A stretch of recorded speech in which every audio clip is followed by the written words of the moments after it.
Telugu one ప్రేక్షకులకి స్వాగతం సుస్వాగతం. మనం పిల్లల గురించి మాట్లాడుకుంటూనే ఉంటాం కదా.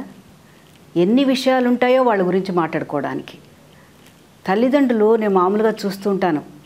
ఏదైనా ఫంక్షన్కి వెళ్ళినా కూడా అక్కడ వచ్చేటువంటి ముఖ్యమైన అంశం పిల్లలే.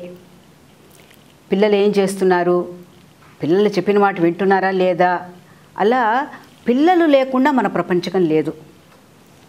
తల్లిదండ్రులు అవనండి, లేకపోతే నాయనమ్మలు అవనండి, అమ్మమ్మలు అవనండి, ఎవరైనా సరే పిల్లల గురించి మాట్లాడుకుంటూనే ఉంటారు.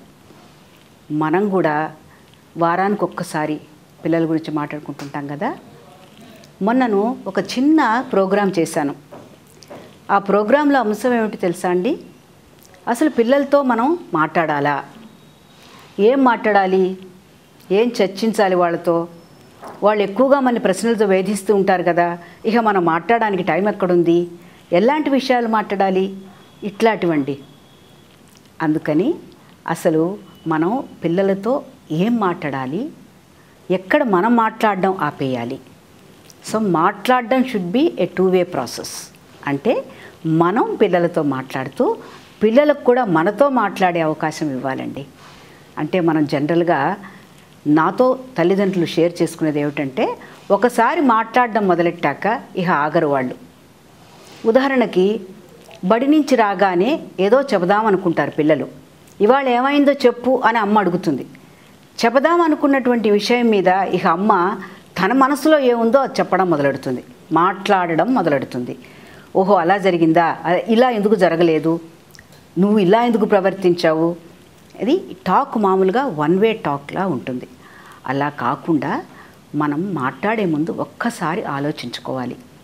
ఏం మాట్లాడుతున్నాం, ఏ సందర్భానికి ఆ సందర్భానికి తగినట్టుగానే ఉందా, పిల్లల యొక్క మనస్తత్వం అప్పుడు ఎలా ఉంది, వాళ్ళు టయర్డ్గా ఉన్నారా లేకపోతే విసుగ్గా ఉన్నారా, మనం ఏ విషయం చెప్పదలుచుకున్నాం అని వాళ్ళ వైపు నుంచి కూడా కాస్త ఆలోచిస్తూ మాట్లాడాలండి.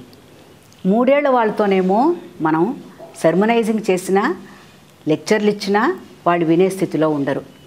అట్లాగే 12 ఏళ్ళ 13 ఏళ్ల పిల్లలతో మనం మాట్లాడాలన్నా కూడా మామూలుగా స్పీచ్లు ఇవ్వకూడదు. మాట్లాడడం should be interactive in nature. అంటే మనం చిన్న చిన్నగా ఏం చెప్పదలుచుకున్నామో వాళ్ళకు అర్థమయ్యే భాషను వాడుతూ ఆ సందర్భానికి తగినట్టుగా మనం మాట్లాడుతూ వాళ్ళు ఏమేమిటి మనతో మాట్లాడాలనుకుంటున్నారో ఆ విషయాలను కూడా మనం నేను మాట్లాడిస్తూ అంటున్నాను. ఒక్కసారి కొంతమంది పిల్లల్ని చూసినప్పుడు చాలా జాలేస్తుంటుంది నాకు. వాళ్ళకి వినడం తప్ప మాట్లాడడం తెలియదు. ఒక 3-4 ఇళ్లల్లో కేస్ స్టడీ చేశాను. ఆ ఇంట్లో పద్ధతి ఏమిటో తెలుసా అండి? పొద్దున్న లేచి అసలు ఆ ఇంట్లో ఉన్న పెద్దలందరూ కూడా ఏదో ఒక విషయం మీద మాట్లాడుతూనే ఉంటారు.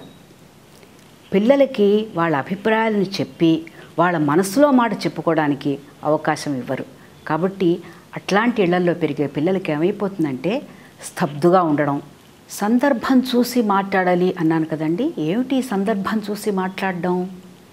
మామూలుగా పిల్లలు అల్లరి చేస్తూ ఉంటారు కదా.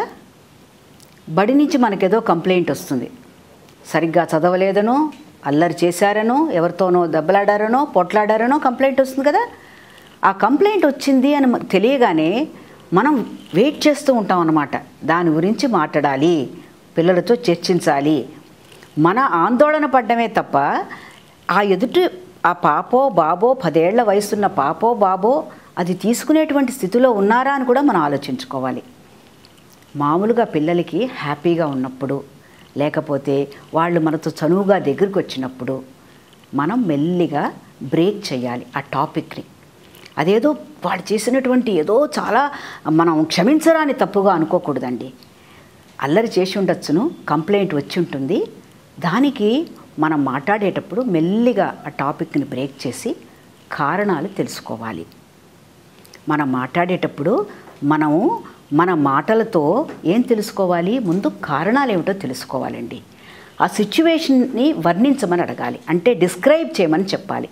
ఎటువంటి సందర్భంలో ఎటువంటి పరిస్థితిలో ఆ పాప అలాగా అల్లరి చేయాల్సి వచ్చింది, ఎదుటివారిని కొట్టాల్సి వచ్చింది, లేకపోతే ఒక పరుషమైనటువంటి మాట మాట్లాడాల్సి వచ్చింది, డిసిప్లిన్ని బ్రేక్ చేయాల్సి వచ్చింది. కారణం ఏదైనా అవ్వచ్చును.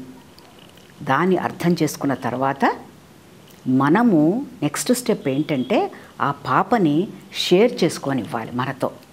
అమ్మా చెప్పు, మనకి నిజంగానే కోపంగా ఉంటుంది, ఏ మదర్కైనా కోపంగా ఉంటుంది. Any mother will be very angry. Once we get a complaint from the school, it is very natural for us to get angry. But మనకి పిల్లలకి తేడా ఉంది కదా, కొంచెం మనం కంట్రోల్ చేసుకోవాలి. వెంటనే ఆ సందర్భం ఏమిటి అడిగిన తర్వాత, తను చెప్పిన తర్వాత, that means we are allowing the child to talk, share. తను చెప్పిన తర్వాత మెల్లిగా సందర్భానుసారంగా ఎందుకు జరిగింది అని మనం అసెస్ చేసుకుంటూ, అందులో ఎన్ని పొరపాట్లు తను చేసిందని మనం అర్థం చేసుకున్న తర్వాత మనం మాట్లాడడం మొదలుపెట్టాలి. మాట్లాడేటప్పుడు ఎంత తీసుకుంటారో పిల్లలు, దాన్ని బట్టి మనం మాట్లాడాలండి. కొంతమంది పిల్లలకి ఒక్కసారి చెప్తే చాలు, రెండోసారి చెబితే కోపం వచ్చేస్తుంది.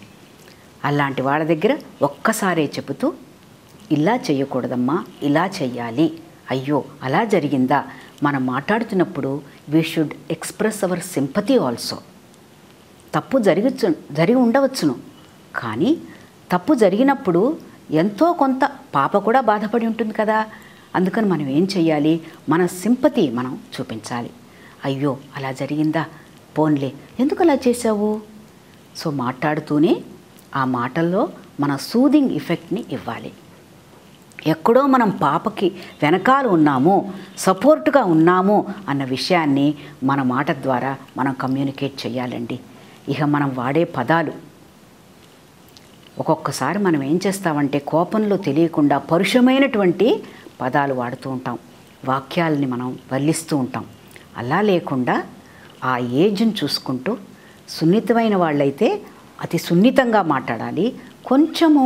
కొంచెం రాటుపోటుకి ఆగే పిల్లలు ఉంటారండి, కొంచెం మోటు పిల్లలు ఉంటారు, వాళ్ళతో ఇంకొంచెం హార్ష్గా చెప్పినా ఏం పర్వాలేదు.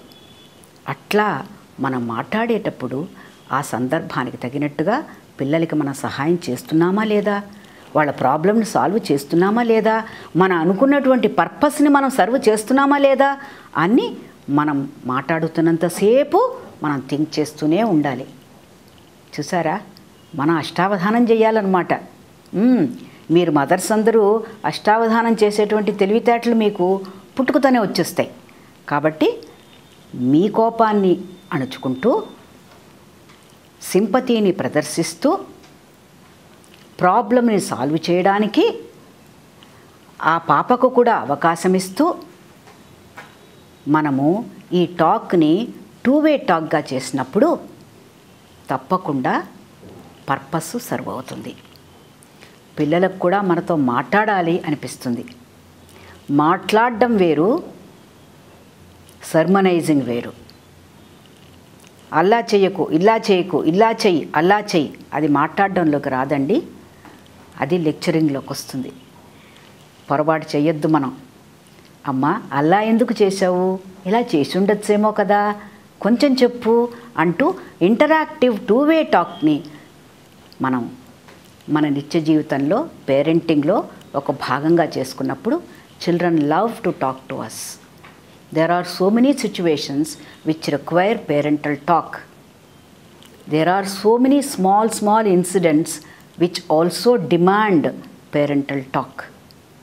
దాన్ని ఐడెంటిఫై చేసుకుంటూ చిన్నగా ఇమీడియట్గా చెప్పేటువంటి కొన్ని విషయాలు ఉంటాయి, వాటిని అప్పటికప్పుడు మన మాటల ద్వారా చెబుతూ, కొన్నిటిని వీకెండ్స్ కోసం దాచాల్సి వస్తుందండి, వాటిని దాచుకుంటూ టాక్ టైం అని పెట్టుకుంటూ, షేరింగ్ టైం అని పెట్టుకుంటూ, తప్పకుండా మనం పిల్లలకి ఏం చెప్పదలుచుకున్నామో దాన్ని చెప్పాల్సినటువంటి బాధ్యత మనకు ఉంది. కాబట్టి talking effectively, promptly, sometimes postponing parental talk for the convenience of child development is very very critical in parenting.